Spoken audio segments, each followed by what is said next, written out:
يؤتي الحكمة من يشاء. السلام عليكم ورحمة الله وبركاته.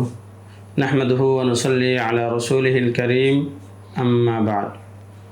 এই দরসে আমরা 26 নম্বর মূলনীতি নিয়ে আলোচনা করব। মূলত আমরা দুইটি মূলনীতি নিয়ে আলোচনা করব। এক নম্বর মূলনীতি হলো,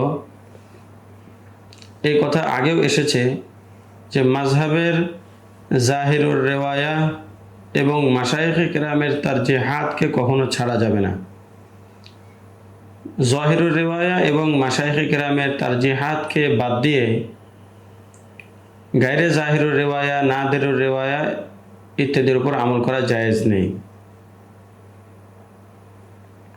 তবে যদি মাশায়েখে কেরাম কোনো জায়গায় জাহিরুর রেওয়ায়াকে ছেড়ে দেন অথবা কোনো মাসালায় কোনো জাহিরুর রেওয়ায়া না পাওয়া যায়, শুধু নাদিরুর রেওয়ায়া পাওয়া যায়, সেক্ষেত্রে সেই নাদিরুর রেওয়ায়ার উপরে আমল করা যাবে।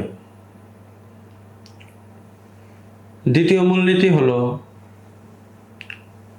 যদি কোনো মাসালা সম্পর্কে একই ইমামের একাধিক কওল থাকে, তাহলে যে কওলের দলিল বেশি শক্তিশালী হবে সেই কওলটাই রাজে হবে, সেটার উপরেই ফতোয়া দিতে হবে।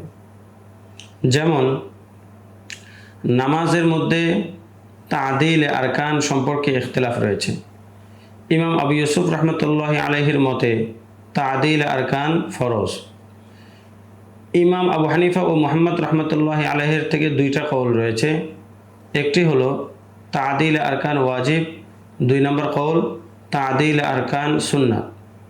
তবে দলিলের বিচারে ওয়াজিব হওয়ার কওলটাই শক্তিশালী, এই কারণে এটার উপরেই ফতোয়া হবে। 2 নম্বর উদাহরণ হলো নামাজের মধ্যে কওমা এবং জালসার কি হুকুম। ইমাম আবু ইউসুফের মতে ফরজ, আর তরফাইনের মতে একটি রেওয়ায়াত হলো ওয়াজিব আর একটি হলো সুন্নাত। দলিলের বিচারে ওয়াজিব হওয়ার কওলটাই, এই কওলের দলিলটাই বেশি শক্তিশালী, এই জন্য ওয়াজিব হওয়ার উপরেই ফতোয়া দিতে হবে। এতক্ষণ পর্যন্ত আমরা 26 নম্বর মূলনীতি নিয়ে আলোচনা করলাম। পরের দরসে আমরা 27 নম্বর মূলনীতি নিয়ে আলোচনা করব ইনশাআল্লাহ তাআলা। আসসালামু আলাইকুম ওয়া রাহমাতুল্লাহি ওয়া বারাকাতুহু। ومن يؤت الحكمة فقد أوتي خيرا كثيرا وما يذكر إلا أولو الألباب.